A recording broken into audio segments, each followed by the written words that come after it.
नाम संजय रॉय, उम्र 30 साल, आरोप लेडी डॉक्टर से रेप और हत्या। कोलकाता रेप कांड में अब तक जो भी कार्रवाई पुलिस या सीबीआई ने की है उसमें सबसे बड़ा किरदार है संजय रॉय। पुलिस ने वारदात की रात के बाद ही अगली सुबह सबसे पहले संजय रॉय को ही गिरफ्तार किया।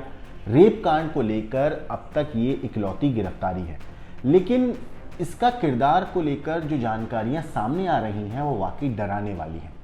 इस शख्स का किरदार बेहद उलझा और पेचीदा था और इस बात की तो तस्दीक भी हो चुकी है कि ये मुख्य आरोपी शराब और हिंसक पॉर्न देखने का आदी था।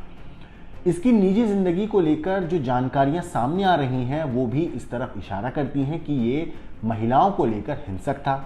सीबीआई अब संजय रॉय का मनोवैज्ञानिक यानी साइकोलॉजिकल टेस्ट कराने जा रही है, जिससे उसके बारे में पूरी जानकारी हासिल की जा सके।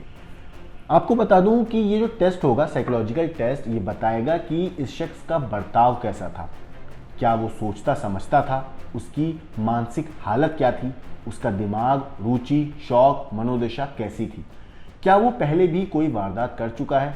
कुल मिलाकर ये टेस्ट संजय रॉय के बारे में सब कुछ बता देगा। वैसे इसके लिए सीएफएल की टीम कोलकाता पहुंच चुकी है और अब तक जो जानकारी सामने आई है, जब तक हम ये वीडियो रिकॉर्ड कर रहे हैं, उसके मुताबिक उसकी शादीशुदा जिंदगी उसके बर्ताव की वजह से तबाह हुई। संजय ने 4 शादियां की थी, चारों पत्नियों को पीटता था, ऐसा ही आरोप है इस पे, और 3 पत्नियां उसको इसी वजह से छोड़कर चली गई थी। वहीं जो उसकी चौथी पत्नी थी, उसकी जो मौत हुई वो कैंसर की वजह से हुई। यानी संजय रॉय महिलाओं को लेकर हिंसक था। उसकी एक पत्नी की जो माँ है, उन्होंने इस बारे में तस्दीक की है। उसकी वीडियो हमने क्राइम तक पे भी डाली थी, जिसमें उन्होंने बताया कि वो अपनी पत्नियों को लेकर काफ़ी हिंसक था। दुर्गा देवी जो थी वो संजय की सास हैं। उन्होंने बताया कि निजी जिंदगी के अलावा उसके किरदार का एक पहलू फ्रॉडबाजी और धौस से जुड़ा था। वो लोगों से पुलिस में भर्ती के नाम पर पैसे वसूलता था, अस्पताल में मरीजों से पैसे वसूलता था, खुद को पुलिस अफसर बताता था। पुलिस अफसरों तक उसकी पहुंच भी थी। वो पुलिस के बैरक में ही रहता था, लेकिन संजय की मां कहती हैं कि मेरा बेटा बेगुनाह है।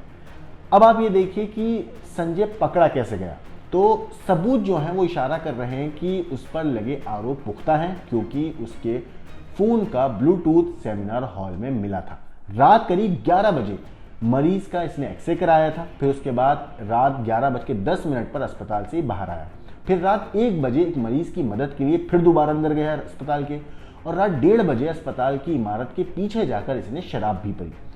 रात 3 बजे इसके बाद ये 3rd फ्लोर पर गया और कुछ मिनट के बाद ये सेमिनार हॉल में गया जहां वारदात हुई थी।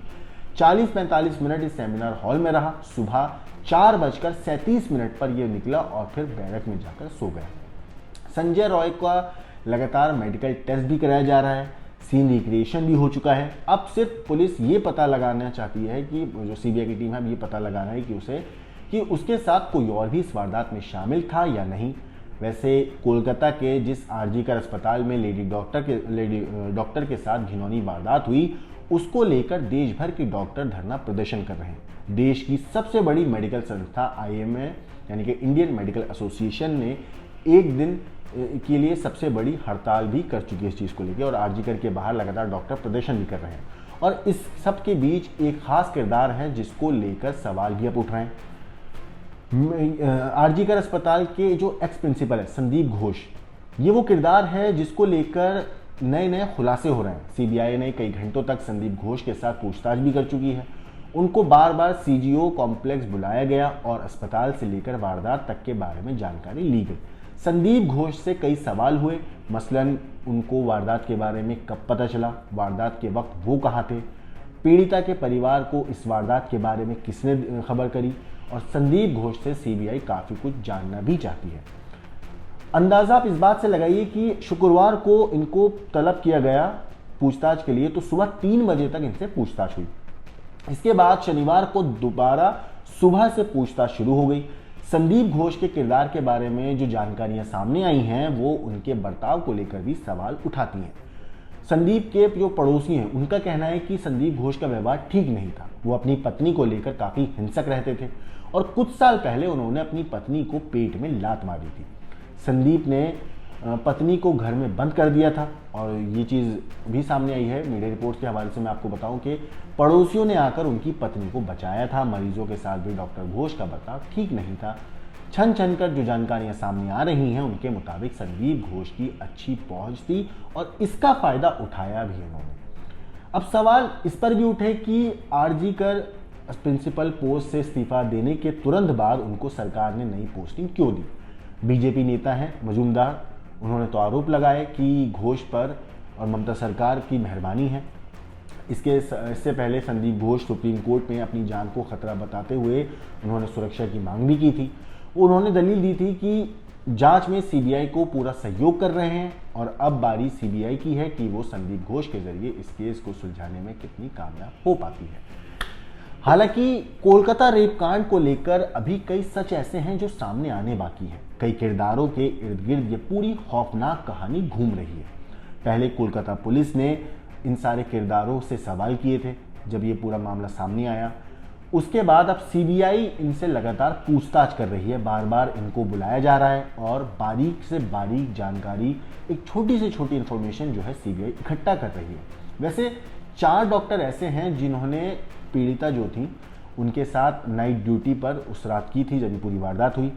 वो एक से ज़्यादा बार सीबीआई के सामने पेश हो चुके हैं वो चारों डॉक्टर। सच ये भी है कि इन चारों डॉक्टरों से सीबीआई को सबसे ज़्यादा जानकारी मिल सकती है क्योंकि ये उस वक्त मौजूद थे जब ये पूरी वारदात हुई और इन डॉक्टरों ने ही पीड़िता डॉक्टर के साथ उस रात डिनर भी किया था आखिरी, और इसके बाद लेडी डॉक्टर सेमिनार हॉल में चली गई थी। सीबीआई इन डॉक्टरों से जानने की कोशिश कर रही है कि उस रात कब कौन कहाँ था और लेडी डॉक्टर को आखिरी बार किसने कहाँ देखा था। सीबीआई ने मरहूम के माँ बाप से मुलाकात भी की और उस मुलाकात के दौरान मरहूम के माँ बाप ने संदेह जताया था कि दुष्कर्म और हत्या में उसके साथ में जो सहकर्मी थे वो भी शामिल हो सकते हैं। उन्होंने अस्पताल के कई डॉक्टरों और इंटर्न्स के नाम भी सीबीआई को दिए हैं। अस्पताल में उस रात तैनात सारे गार्ड से भी पूछताछ हो रही है और सीबीआई तेज रफ्तार के साथ पूछताछ के सिलसिले को आगे बढ़ा रही है। इतने ही नहीं, गार्डों से सवालों के जरिए नए सिरे से सीबीआई सबूत जुटाने की कोशिश कर रही है। हालांकि जांच के लिहाज से देखें तो 10 लोगों की लिस्ट भी बनाई गई है। रिपोर्ट के मुताबिक उन 10 लोगों को जिनको तलब किया गया है इनमें सिक्योरिटी सुपरवाइजर से लेकर गार्ड तक शामिल है।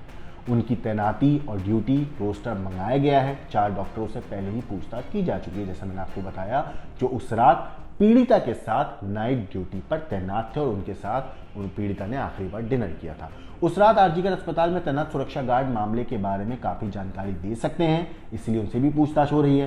कोलकाता पुलिस से लेकर सीबीआई ने कई अस्पताल स्टाफ से भी पूछताछ की है। इसमें चेस्ट डिपार्टमेंट के जो एचओडी हैं वो भी शामिल हैं। इसके अलावा male female nurse group D staff को भी सवाल किए गए हैं। अब देखना ये होगा कि इन सब चीज़ों का, इन पूछताछ का नतीजा कब निकलता है।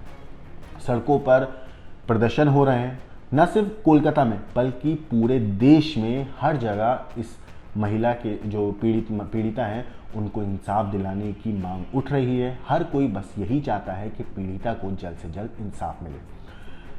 हम कोशिश कर रहे हैं कि इस केस से रिलेटेड हर छोटी से छोटी जानकारी, हर स्टोरी आप तक पहुंचाएं। इस कहानी के ऊपर जो अब तक पूरी जांच में चीज़ें आई हैं सामने और जैसे जैसे पहले पुलिस, अब सीबीआई जांच कर रही है और केस में जो जो अपडेट आई है, इस पूरी चीज़ के ऊपर आपका क्या कहना है, क्या सोचना है, हमें कमेंट करके ज़रूर बताइएगा। बाकी देश और दुनिया की क्राइम की खबरों के लिए देखते रहिए क्राइम तक।